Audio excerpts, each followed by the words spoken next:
Hello and welcome to my Hazbin Hotel Reviews. We'll be talking about any references, funny Easter eggs, my own opinions. Sometimes you'll see my Sona. Sorry, it's not related to the actual show. Which leads us into episode 3, Scrambled Eggs.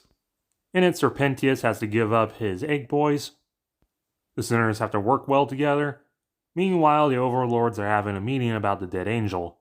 Shenanigans ensue.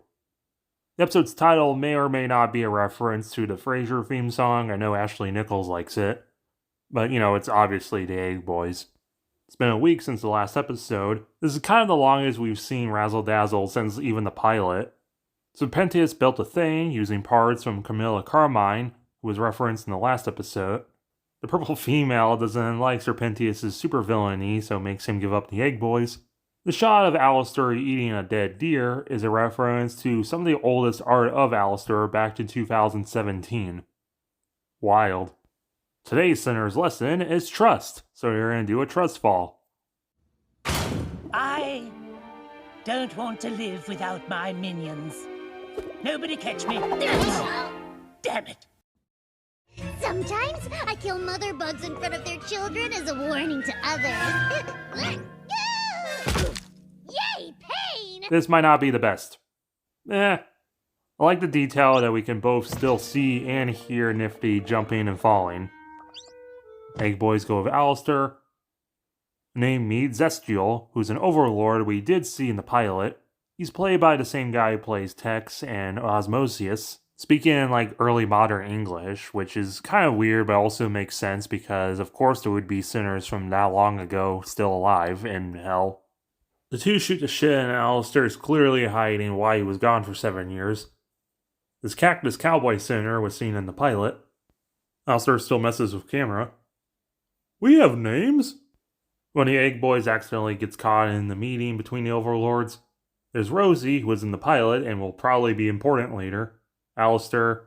These two, who we saw in the beginning of the episode, Odette and Claire, named after the main characters in Swan Lake and the Nutcracker. They were seen in the pilot.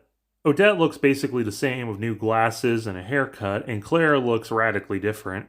They're the daughters of Camilla Carmine, who, as referenced later, does deal with weapons of hell and even collects angelic weapons. The ballet reference from her daughters come because she's wearing ballet slippers that have the same effect on them as angelic weapons. She was also seen in the pilot with a lot shorter hair but equally really long hands, along with Zestial. There's this guy, who I don't think has a name, who was seen in the pilot next to Alistair. There's Zizel or Missy Zilla, who was seen in the pilot in the background, and in the foreground here. I know she's a dinosaur, but she does sort of look like if Luna was seen. And of course the V's, who sent Velvet to be their representative. The only ones we're missing is this two-faced bird guy, and Stolas dressed like Elton John. No one really cares that Alistair has been missing. The meeting is about how apparently 16% of hell was wiped out last time. But Velvet found the dead angel's head, and she's all like, if it bleeds, we can kill it, but she's also being disrespectful to people. So abrupt music jump scare, and Carmilla starts singing Respectless, where she's all about respect your fucking elders, and Velvet's like, skill issue, I'm better than you. In the background here, we see Vox kind of looking like Steve Jobs. Behave! Vox sent money. Good shot. Social media lords, in case you didn't get the joke. The V's as popsicles. Obsessed can't look away. A bad bitch. A baby doll XXX. Valentino. Best bitch I know. A so bad it's good. A bunch of emojis. How short is she? Swipe right, of course, Tinder. This is probably my favorite song in the first 3 episodes. It's just really fun. Full of tons of energy, and it is plot relevant. But Camilla shuts it down. Meanwhile, the Hazbin crew are at a BDSM dungeon. Imps. Because Angel thought it would be a good idea for trust. This part of Niffty weirded a lot of people out when it first aired because, short people don't exist. Charlie has a little bit of a gay moment.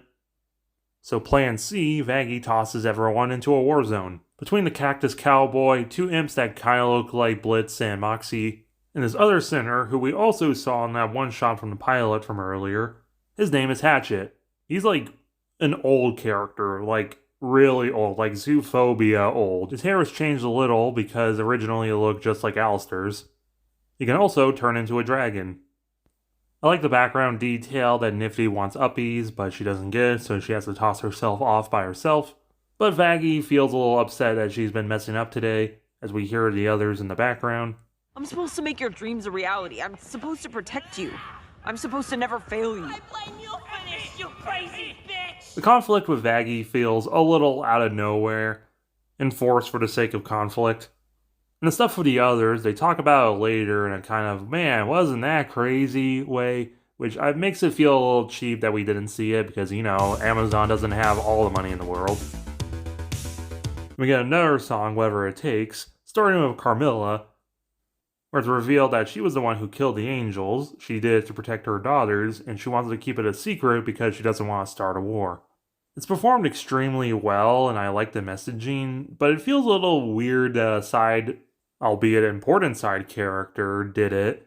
But you would think that because of how important the fact the angel was killed, that's driving the plot, you would have thought a main character like Vaggie did, especially because she has her own section to the song, where she sings about how she found acceptance with Charlie and wants to protect her because she loves her.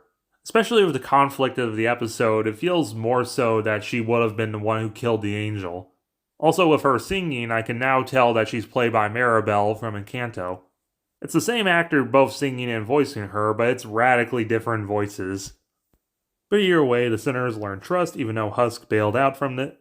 Pentheus gets to keep his egg boys. I wonder how long it will take until we see one get, crushed or something, and if they will, keep that continuity. He gets really oddly wholesome with them.